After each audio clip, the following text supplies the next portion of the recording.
Hi friends, welcome back to my channel. ഇന്നത്തെ video cooking ആണല്ലോ. അപ്പോൾ ഇത് മൊച്ചപ്പയറെന്ന് പറയുന്ന ഒരു സാധനമാണ്. തമിഴ്നാട്ടിൽ കിട്ടും, കേരളത്തിൽ ഞാൻ കണ്ടിട്ടില്ല. നല്ല ഒരു ഹെൽത്തി പ്രോട്ടീൻ ഫുഡാണ്. ഞങ്ങൾക്കെല്ലാം ഭയങ്കര ഇഷ്ടമാണ്. അപ്പോൾ ഈയിടെ പൊന്നു വന്നപ്പം മേടിച്ചുകൊണ്ട് വന്നതാണ്.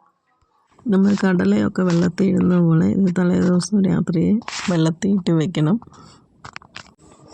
എന്നിട്ട് ഇത് കുക്കറിൽ ഇട്ട് 3 വിസിൽ വരുന്ന പോലെ വേവിക്കണം. പെട്ടെന്ന് വേകുന്നതാണ്. ഞാനിപ്പോൾ ഇത് നല്ലപോലെ കഴുകി ഇനി കുക്കറിലിട്ട് 3 വിസിൽ വേവിച്ചെടുക്കണം. ഇതിനകത്ത് ഞാൻ ഉപ്പും മസാലയൊന്നും ചേർത്തിട്ടില്ല. ആദ്യം വേവിച്ചെടുത്തിട്ട് എന്നിട്ടാണ് ഇതെല്ലാം നമ്മൾ ചേർക്കുന്നത്. മസാലയൊക്കെ ചേർത്ത് വെച്ചാലും നല്ലതായിരിക്കും, പക്ഷേ ഞാൻ വേവിച്ചിട്ടാണ് ചെയ്യുന്നത്. നമ്മളിനി കുക്കറിൽ നിന്ന് ഇരുത്തിയിട്ടുണ്ട്. ചീനിച്ചട്ടി വെച്ച് വെളിച്ചെണ്ണയാണ് ഒഴിക്കുന്നത്. വെളിച്ചെണ്ണ ഒഴിച്ചിട്ട് കടുക് പൊട്ടിക്കണം. കടുകിൻ്റെ കൂടെ ജീരകവും കൂടെ ഇട്ടാൽ നല്ലതാണ്. ഞാനിപ്പോൾ ചേർക്കുന്നില്ല. എന്നിട്ട് അതിൻ്റെ കൂടെ കറിവേപ്പില ഇട്ട് കൊടുത്തു. വെളുത്തുള്ളി ഇഞ്ചി പേസ്റ്റ് ഇടാം, അല്ലാത്ത ഇടാം. സബോള ചെറുതായിട്ട് അരിഞ്ഞത് ഇട്ട് നല്ലപോലെ വഴറ്റി കഴിഞ്ഞിട്ട് അത് പെട്ടെന്ന് വഴണ്ട് കിട്ടാൻ വേണ്ടി മഞ്ഞളും ഉപ്പും കൂടെ ചേർത്ത് കൊടുത്തിട്ടുണ്ട്.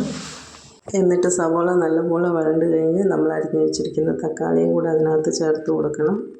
തക്കാളി ഇട്ട് കഴിഞ്ഞ് നല്ലപോലെ വഴണ്ട് കഴിയുമ്പം നമ്മൾ ഇച്ചിരി മുളക് പൊടി, മല്ലിപ്പൊടി, ചിക്കൻ മസാല അല്ലെങ്കിൽ ഗരം മസാല ചേർത്ത് കൊടുക്കുക.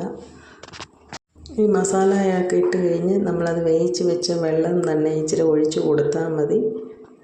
എന്നിട്ട് നമ്മൾ മുച്ചപ്പയറും കൂടെ ഇട്ട് നല്ലപോലെ പറ്റിച്ച് എടുക്കുക. ഉപ്പ് നോക്കിയിട്ട് ആവശ്യമുണ്ടെങ്കിൽ ഇച്ചിരി കൂടെ ചേർക്കുക. ഇത് ചോറിൻ്റെ കൂടെയും ചപ്പാത്തിയുടെ കൂടെയും കഴിക്കാൻ നല്ല ടേസ്റ്റിയാണ്. ഇച്ചിരി ചാറായിട്ട് വേണമെങ്കിൽ ഇങ്ങനെ അങ്ങ് എടുത്ത് കഴിക്കാം, അല്ലെങ്കിൽ നല്ലപോലെ പറ്റിച്ച് വഴറ്റിയെടുത്താൽ മതി. അപ്പം നമ്മുടെ മുച്ചപ്പയർ കൂട്ടാൻ റെഡിയായിട്ടുണ്ട്. ചോറിൻ്റെ കൂടെ നല്ല ടേസ്റ്റിയാണ്. ചൂട് ചോറും ഇത് മാത്രം ഉണ്ടെങ്കിൽ കഴിക്കാം, നല്ല ടേസ്റ്റിയാണ്.